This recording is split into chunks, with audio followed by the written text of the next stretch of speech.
नमस्कार। यूपीए 2 सरकार का आखिरी बजट पेश करते हुए वित्त मंत्री पी चिदम्बरम से निराशा हाथ लगी है। चुनावों में जिस तरह से पहले ही इस बजट को लेकर काफी उम्मीदें लगाई जा रही थी, लेकिन ऐसा कुछ हुआ नहीं है।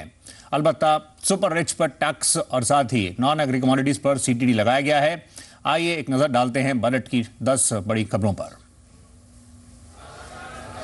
अगले साल होने वाले चुनाव से पहले यूपीए सरकार का ये आखिरी आम बजट था। माना जा रहा था कि सरकार जनता को जमकर रेवड़ियां बांटेगी, लेकिन ऐसा कुछ नहीं हुआ। इनकम टैक्स स्लैब बढ़ने की उम्मीद लगाए बैठे करदाताओं को निराशा हाथ लगी।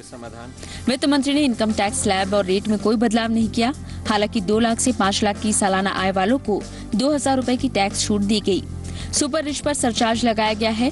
1 करोड़ से ज्यादा सालाना आमदनी वालों को 1 साल के लिए 10% सरचार्ज चुकाना होगा। पहली बार मकान खरीदने वालों के लिए टैक्स छूट बढ़ाई गई है। 25 लाख रुपए तक के होम लोन पर 1 लाख रुपए की अतिरिक्त टैक्स छूट दी गई है। हालांकि 50 लाख रुपए से ज्यादा की प्रॉपर्टी बिक्री पर 1% टीडीएस चुकाना होगा। कृषि जमीन को इससे अलग रखा गया है।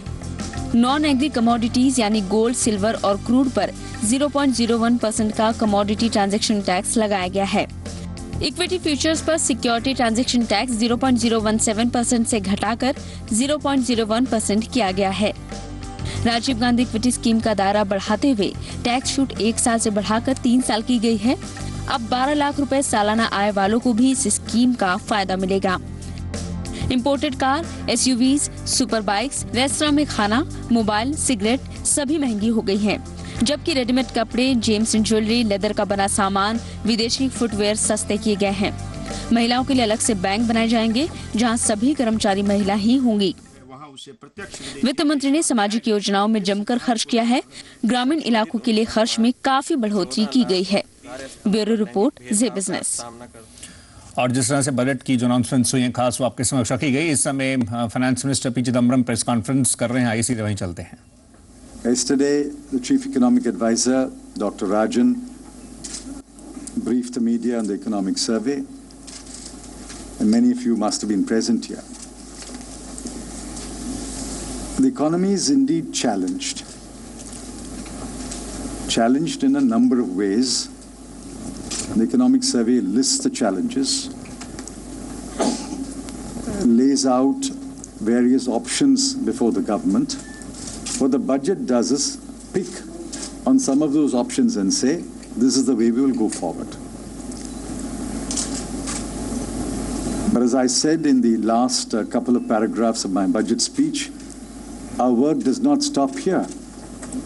The budget is simply one event in a series of events, in a series of actions that have to be taken.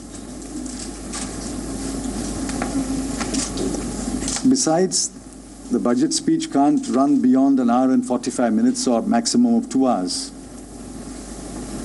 There are many things that I would have liked to say, but I could not say because of lack of time. These are issues that we have either addressed or in the process of addressing. And after the debate takes place in Parliament, when I reply to the debate, another set of measures will be announced. Another set of decisions will be announced. Similarly, when the finance bill is taken up for discussion, and when the finance bill debate takes place and I speak on that debate, another set of decisions will be announced and another set of measures will be announced. So it's not a one-stage or a one-stop exercise where you come before Parliament and make the announcements and then say, let's meet again next year. It's not, let's meet again next year. We will meet again in Parliament, of course, when another set of measures and decisions will be announced when I reply to the debate, and then again we will meet when the finance bill is taken up. So in that sense,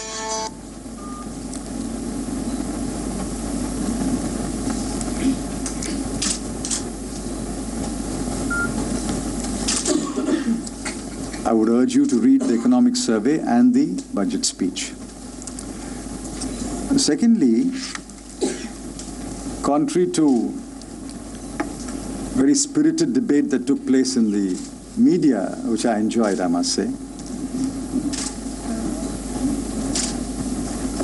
We have not come up with any great surprises to either put impossible burdens on any section of the people or to spook any section of the investors or any section of the market. And I've explained why. The economic space was rather restricted. Given the restricted economic space, there is no scope for largesse. At the same time, there is no scope for imposing huge burdens on anyone.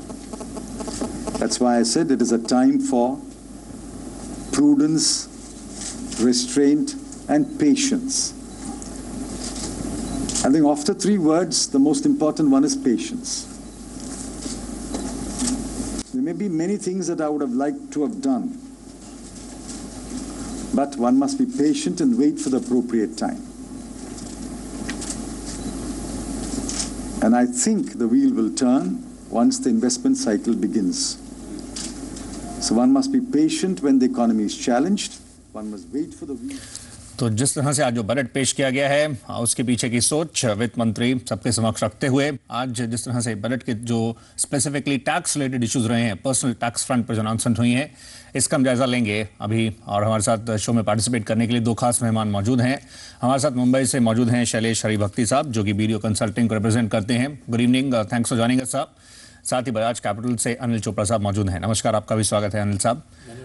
इससे पहले बातचीत बढ़ाएं, एक report पर आइए निगाह डालते हैं। बजट टैक्स पेयर्स की उम्मीदों पर जिस तरह से खरा नहीं उतर पाया है। वित्त मंत्री ने केवल 5 लाख तक की आय वालों को ही 2000 रुपए तक की छूट प्रदान की है। उसके साथ ही अगर हम देखें, जहां तक अमीरों की बात है और 1 करोड़ से ज्यादा की जिनकी टैक्सेबल इनकम है, उस पर 10% सरचार्ज लगाया गया है। आइए एक निगाह डालते हैं जो हाईलाइट्स रही। टैक्स छूट में रियायत की उम्मीद कर रहे करदाताओं को बजट ने निराश किया है। वित्त मंत्री ने मौजूदा टैक्स दरों में कोई बदलाव नहीं किया। हालांकि अगर आपकी इनकम सालाना 5 लाख रुपए तक है तो आप टैक्स में 2000 रुपए तक की अतिरिक्त छूट का फायदा ले पाएंगे। वित्त मंत्री ने टैक्स स्लैब में कोई बदलाव नहीं करने के बावजूद 5 लाख रुपए तक की कमाई वालों को थोड़ी राहत दी है। 5 लाख रुपए तक की आमदनी वाले टैक्स पेयर्स को टैक्स की अंतिम देनदारी पर 2000 रुपए की छूट मिलेगी। 5 से 10 लाख रुपए तक के इनकम वाले टैक्स पेयर्स पहले की तरह 20% और 10 लाख से ज्यादा की आय वालों को 30% के हिसाब से टैक्स देना होगा। 5 लाख रुपए तक की आय वालों को थोड़ी राहत से करीब 1 करोड़ 80 लाख टैक्स पेयर्स को फायदा मिलेगा।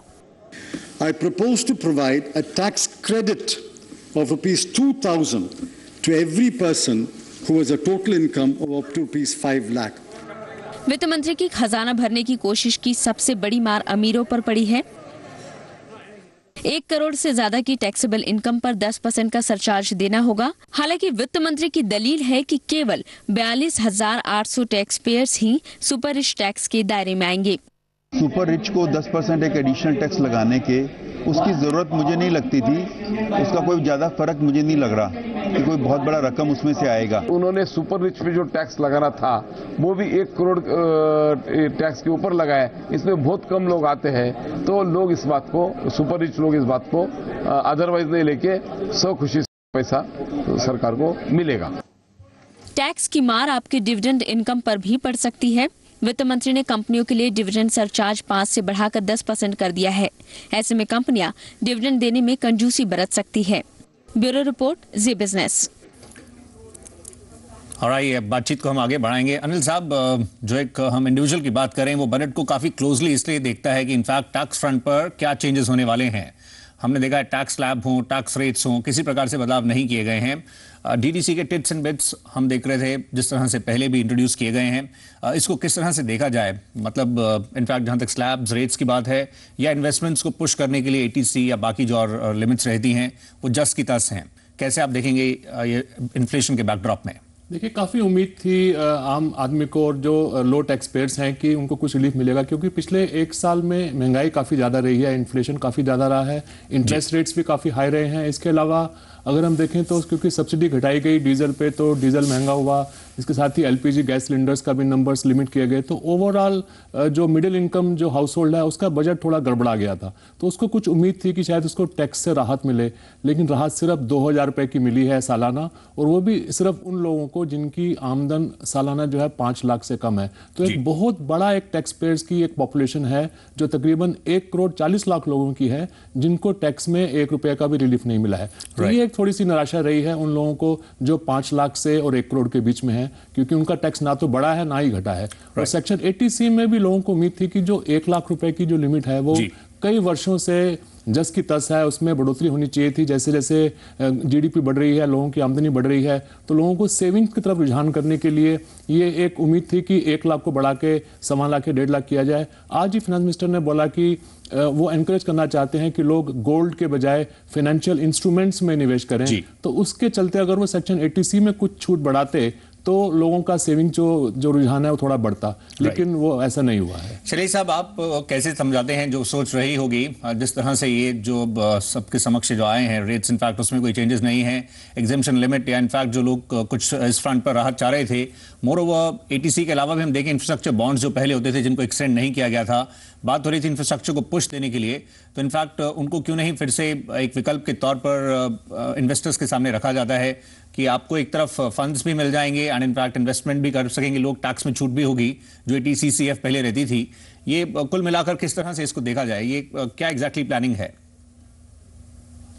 मैं समझता हूं कि फाइनेंस मिनिस्टर ने 1 साल के लिए सुपर रिच टैक्स डाल के इस बजट को रॉबिनहुड बजट का दायरा दे दिया है कि आप अगर गिने तो जिसकी आमदनी टैक्सेबल इनकम 1 करोड़ से ज्यादा है तो जो सरचार्ज बढ़ता है 10% का, उससे 3 लाख रुपये का एडिशनल टैक्स बनता है। अब आप समझ लीजिए कि 50,000 लोग होंगे ऐसे जो 3 लाख रुपये से लेके और पैसा चुकाएंगे टैक्स में। तो ये काफी बड़ी मात्रा में टैक्स गैदरिंग हो रहा है। लेकिन सलीम साहब, अगर हम देखें जैसे आप बता रहे हैं almost to be precise 42,800 individuals हैं जो इस तरह से इस ब्रैकेट में हैं, बट क्यों ना जैसे इकोनॉमिक सर्वे भी इंडिकेशन दे रहा था कि आपको जो टैक्स बेस है उसको वाइडन करना चाहिए और ज्यादा से ज्यादा लोग इसके दायरे में आए, उस तरफ ये नहीं हुआ है। तो मैं समझता था कि सबसे बड़ी जरूरत यह है कि टैक्स इंफॉर्मेशन नेटवर्क को लेके जो टैक्स डिपार्टमेंट की कार्रवाई होनी चाहिए वो और तीखी होनी चाहिए और फोकस्ड होनी चाहिए कि जिससे कि जो टैक्स का पालन नहीं कर रहे हैं उनको खोजा जाए और उनको टैक्स नेट मिलाया जाए। लेकिन इसके लिए कोई प्रावधान नहीं किया है, न कोई एजुकेशनल आउटले है, न कोई एनहेंसमेंट इन टैक्स इंफॉर्मेशन नेटवर्क की बात है, न कोई ऐसे प्रोविजंस हैं कि जिससे जो पहले टैक्स के दर के बाहर है वो आ जाए, जैसे कि रिच एग्रीकल्चरिस्ट। वो एक बड़ा सेंसिटिव इशू रहता है। इनकम 1 करोड़ से ज्यादा है, उनको क्यों नहीं टैक्स दायरे में लाया जाए? जी बिल्कुल, हम आपके पास लौट कर आएंगे, अनिल साहब से भी बातचीत आगे बढ़ाएंगे, इसके तमाम और पहलू हैं। हम एक छोटा सा ब्रेक ले रहे हैं, हम जल्दी लौट कर आएंगे।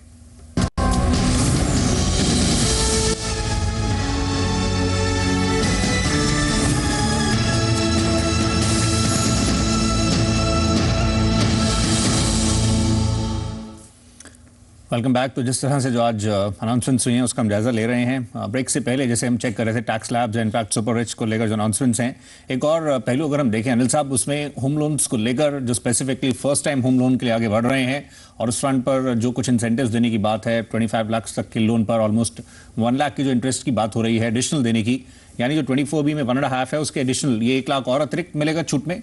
हाँ देखिए, ये एक बहुत सालों से लोगों को उम्मीद थी कि 10-11 साल हो गए थे जब 1.5 लाख रुपए की लिमिट फिक्स हुई थी इंटरेस्ट की, जो होम लोन पे आपको छूट मिलती है जी। और हर साल ये उम्मीद रहती थी कि इस लिमिट को बढ़ाया जाए। तो इस दफा जो बढ़ाया गया है इसको समझने की जरूरत है कि सेक्शन 24 में इसको नहीं बढ़ाया गया है, इसके लिए सेक्शन 80E इंट्रोड्यूस किया गया अलग से, 80EE, जिसमें आपको 1 लाख रुपए की अलग छूट मिलेगी।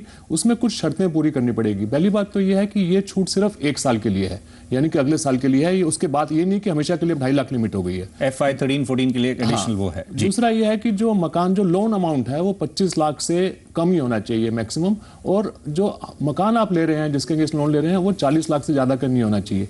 तो ये सारी कंडीशंस जब मीट होंगी तभी आपको ये 1 लाख रुपए की एडिशनल छूट मिल पाएगी। यानी कि ये एक अफोर्डेबल हाउसिंग को एनकरेज करने के लिए, जो छोटे शहरों में जो मकान इस कीमत के अंदर आ जाते हैं वहां के रहने वालों को, और ये घर भी पहला होना चाहिए। ऐसा नहीं है कि आपके पास ऑलरेडी एक घर है और आप एक और घर के लिए लोन ले रहे हैं। तो ये तीनों कंडीशन मीट होनी चाहिए। ये बड़े शहरों में रहने वाले, जो जैसे दिल्ली NCR हो गया या मुंबई जैसे महानगर हो गए, वहां पे 50 लाख से कम का मकान तो मिलना मुश्किल है। तो ये छोटे शहरों वालों के लिए एक अच्छी खबर है, जो 1 लाख रुपए एडिशनल इंटरेस्ट पे 30,900 रुपए का अपना टैक्स बचा सकते हैं अगर वो 30% टैक्स ब्रैकेट में है। तो इससे डेफिनेटली रियल एस्टेट को बूस्ट मिलेगा, और इंफ्रास्ट्रक्चर, इसमें इससे जो जुड़ी जितनी भी इंडस्ट्री है, चाहे वो सीमेंट है, एम्प्लॉयमेंट जनरेशन है, तो एक अच्छा मूव है ये। राइट, समाव तो लो कॉस्ट के लिए एंड स्मॉलर सिटीज के लिए जो पीछे की सोच उस तरह से है। शैलेश साहब, आप हमें बता सकें एक फाइनल कमेंट में, ये ओवरऑल अब DTC की जहां तक बात है, उस फ्रंट पर आगे क्या एक्सपेक्ट करना चाहिए, जिस तरह से उस पर कंप्लीट डिस्कशंस होते हुए आगे का रोड मैप जो रहेगा, क्या उस फ्रंट पर देखें, एंड ऑल्सो GST पर? मैं समझता हूं कि इस बार जो 9,000 करोड़ की कमिटमेंट फाइनेंस मिनिस्टर ने की है वो बहुत महत्व की चीज़ है।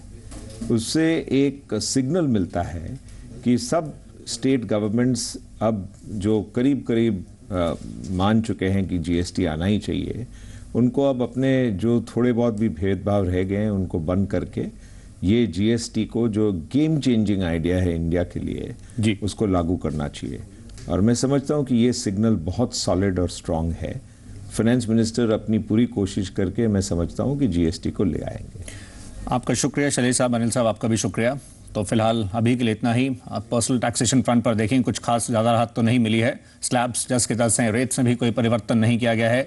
हालांकि 5 लाख तक की अगर आपकी आय है तो कुछ 2000 की टैक्स क्रेडिट ज़रूर मिल जाएगा।